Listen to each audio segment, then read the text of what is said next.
सारे खास मेहमान हमारे साथ जुड़ चुके हैं।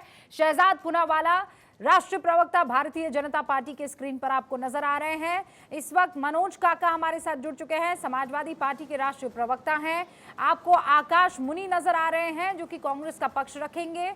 हमारे साथ अवनिजेश अवस्थी जी जुड़ चुके हैं, राजनीतिक विश्लेषक हैं। विनोद अग्निहोत्री जी वरिष्ठ पत्रकार हमारे साथ जुड़ चुके हैं और मैं हर्षवर्धन त्रिपाठी जी का भी इंतजार कर रही हूँ। आप सभी का बहुत बहुत स्वागत है।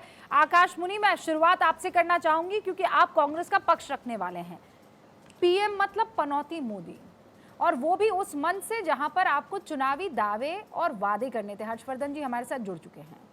क्या इस तरीके के शब्दों का प्रयोग देश के प्रधानमंत्री के लिए इस्तेमाल करना सबसे पुरानी पार्टी के कद्दावर लीडर की तरफ से बचकाना नहीं है? देखिए रूबिका जी, यहाँ पे बहुत इम्पोर्टेंट एक बात कहना चाहता हूँ कि हाँ, ऐसी शब्दावली का वो उपयोग ना अवॉइड कर सकते थे, बट एक बात पूछना चाहूंगा। हमारे प्रधानमंत्री जी ने राहुल गांधी जी को बोला कि आप मूर्खों के सरदार हैं।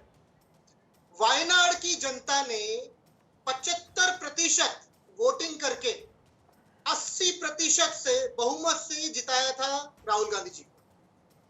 आपने 8.5 लाख वायनाड की जनता को मूर्ख क्यों कहा? क्या सिर्फ नरेंद्र मोदी जो हमारे प्रधानमंत्री जी हैं, क्या उनका सिर्फ मान है?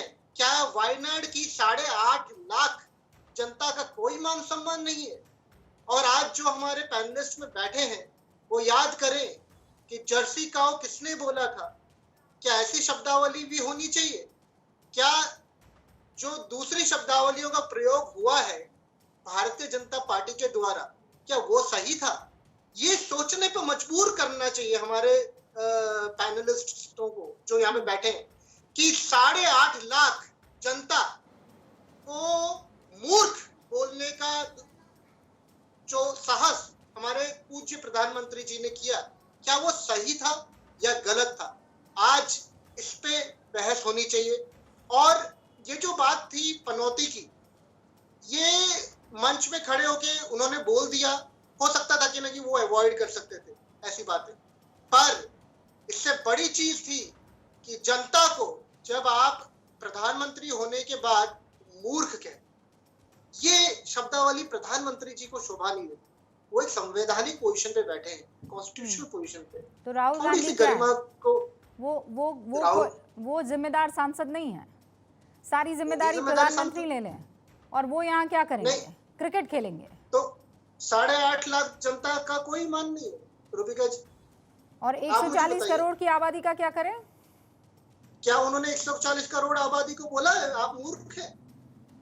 अरे रिप्रेजेंट कौन कर रहा है? इस देश का मुखिया कौन है? आप मुझे बोलते, इस देश का मुखिया कौन है?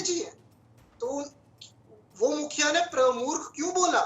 8.5 लाख जनता को मूर्ख क्यों बोला? ये कैसी बातें कर रहे हैं आप?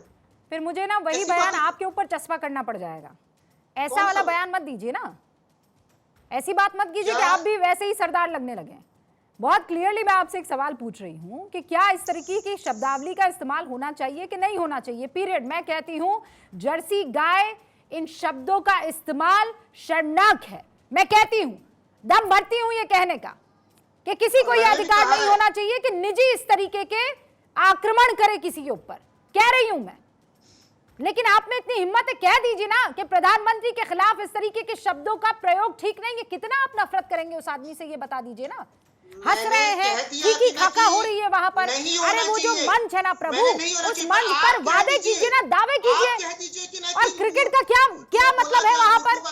आप वहां पर कोई कॉमेडी शो करने गए हैं? Tell me no one thing, कोई कॉमेडी शो करने गए कि जितनी तालियां बजेगी उतना मैं जो है निम्न स्तरों शब्द का इस्तेमाल करूंगा?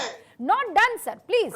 नेता की तरह, लीडर की तरह सामने वाला काम करे तो बेहतर लगेगा। शहजाद पूनावाला, 8 लाख जनता का आप में अपमान किया जब ये कहा कि वो मूर्खों के सरदार हैं।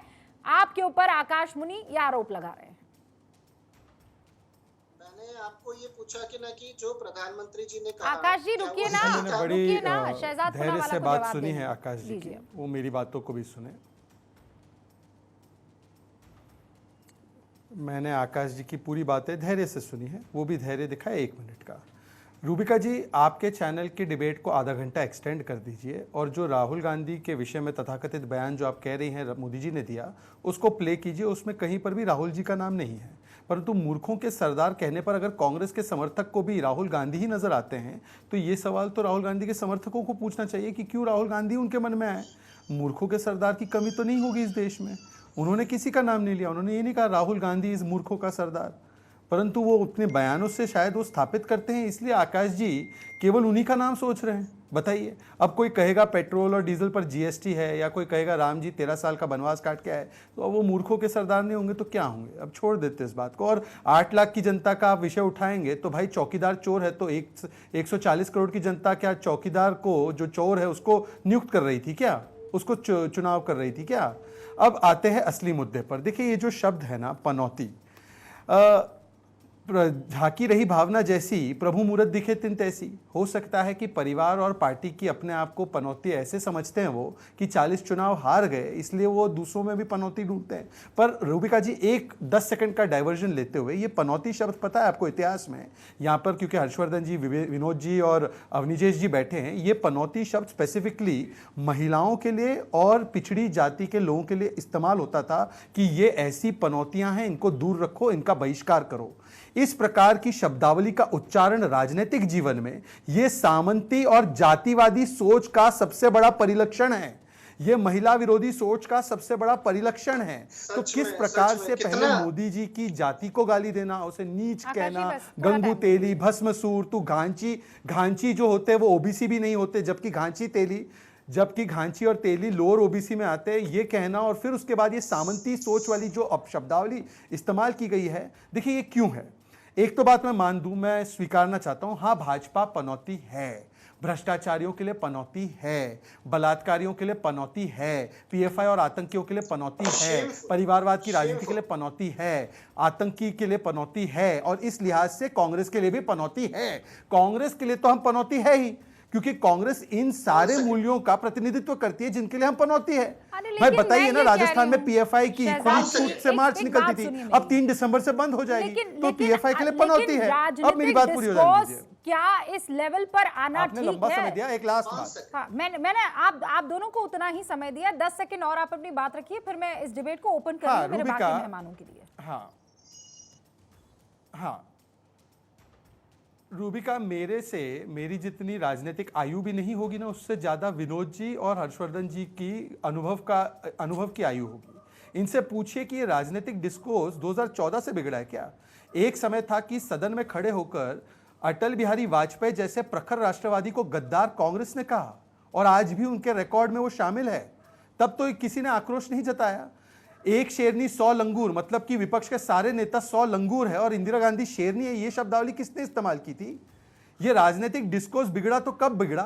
मुझे पता है कि कुछ लोगों का जो मीटर है वो 2014 के बाद ही चलता है। 2014 के पहले उनका मीटर बंद हो जाता है। पर उनसे आज पूछिए कि वाजपेयी जी को गद्दार जब कहा गया और वो सक्रिय थे, तो उन्होंने क्या कहा कांग्रेस से? ओके शहजाद जी, 1 सेकंड।